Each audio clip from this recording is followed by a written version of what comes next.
this happiness was giving up love, family, freedom, and even your right to feel pain. That is the terrifying idea behind Aldous Huxley's timeless masterpiece, Brave New World. This isn't just a story about the future. It's a warning about a future we may be building ourselves. In this world, children are no longer born to parents.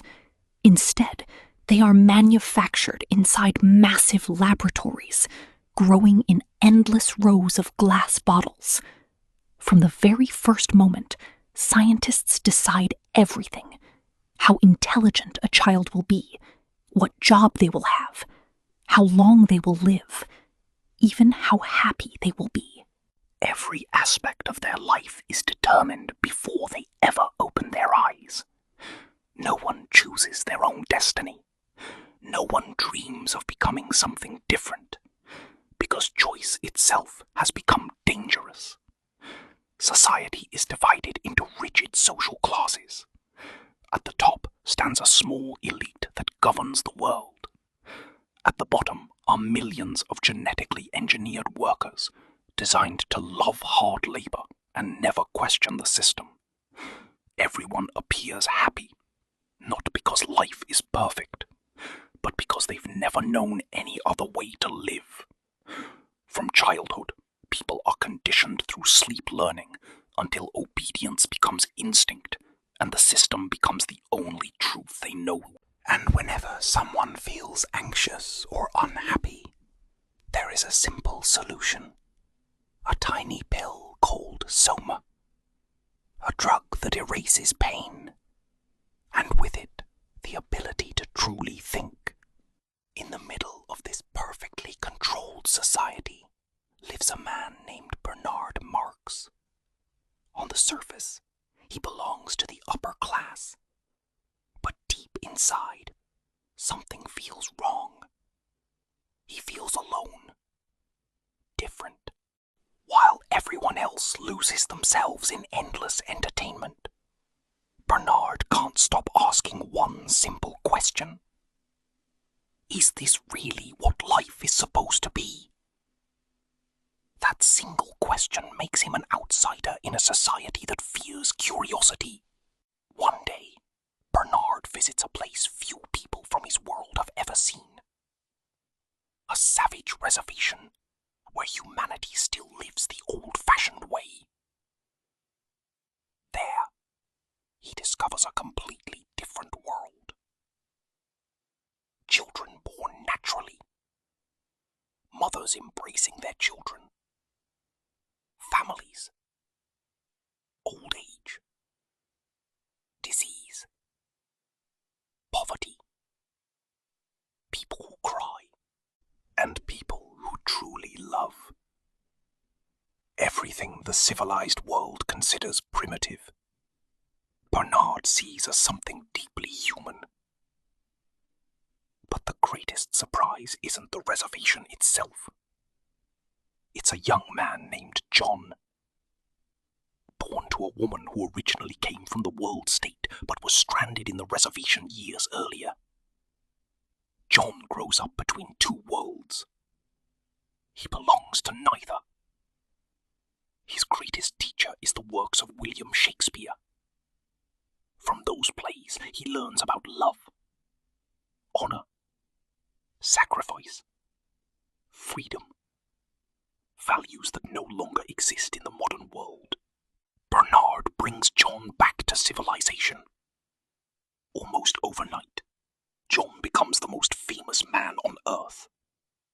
Crowds rush to see the savage. The media follows his every move. Everyone wants a picture with him. But almost no one wants to understand him. At first, John is amazed. Towering skyscrapers. Unbelievable technology. Perfect order. And whenever someone feels anxious or unhappy, there is a simple solution. A tiny pill called Soma. A drug that erases pain, and with it, the ability to truly think. In the middle of this perfectly controlled society lives a man named Bernard Marx. On the surface, he belongs to the upper class. But deep inside, something feels wrong. He feels alone. Different. While everyone else loses themselves in endless entertainment, Bernard can't stop asking one simple question. Is this really what life is supposed to be? That single question makes him an outsider in a society that fears curiosity. But little by little, he begins to see what lies beneath the surface. No one understands family. The word mother is considered offensive. The idea of a father is laughable. Love has been reduced to casual pleasure. Commitment is treated like a social illness.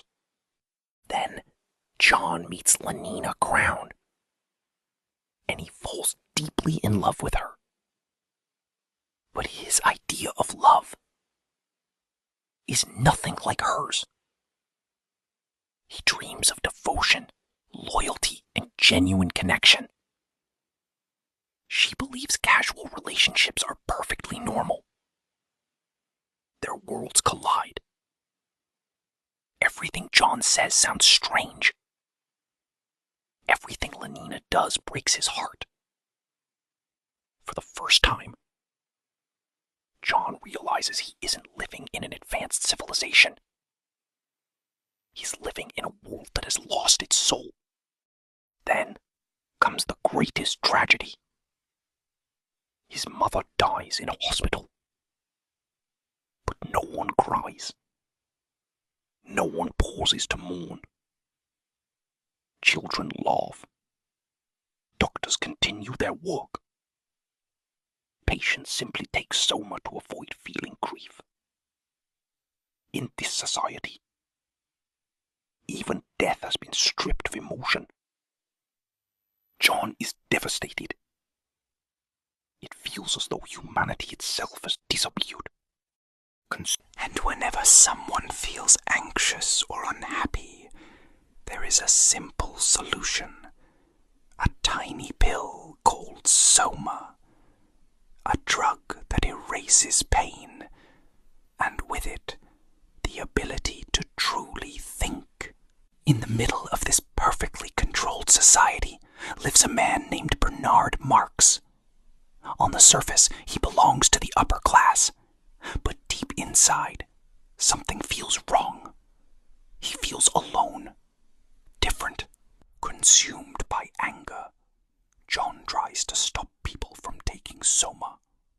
He begs them to wake up, to feel, to embrace the truth, no matter how painful it may be. But no one understands him. To them, pain is the enemy.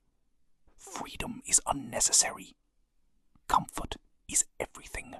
Soon afterward, John is summoned to meet one of the world controllers. What follows is the novel's most unforgettable confrontation. No weapons. No chase scenes. Just a conversation. Yet it feels more powerful than any battle. The controller explains that humanity once suffered from endless wars and instability.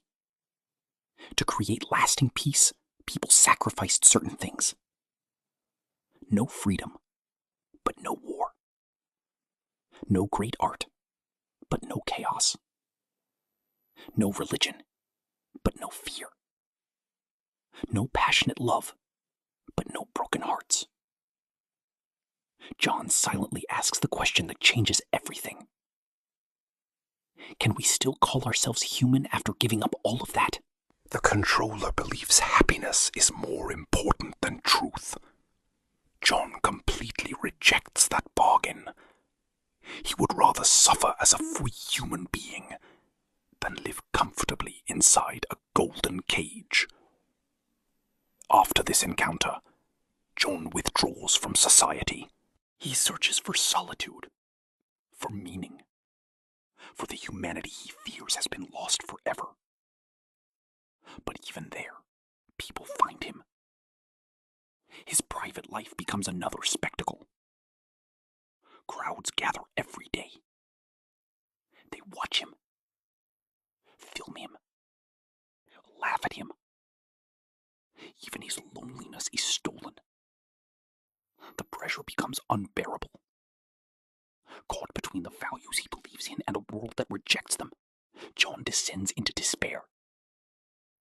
The story ends with a heartbreaking conclusion. That leaves us with one haunting question. If happiness requires surrendering freedom, love, pain, and the ability to choose our own lives, is that happiness truly worth having?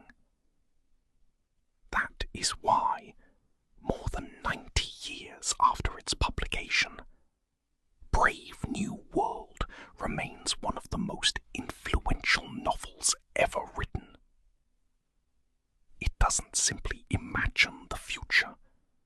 It forces us to ask whether we are already living on the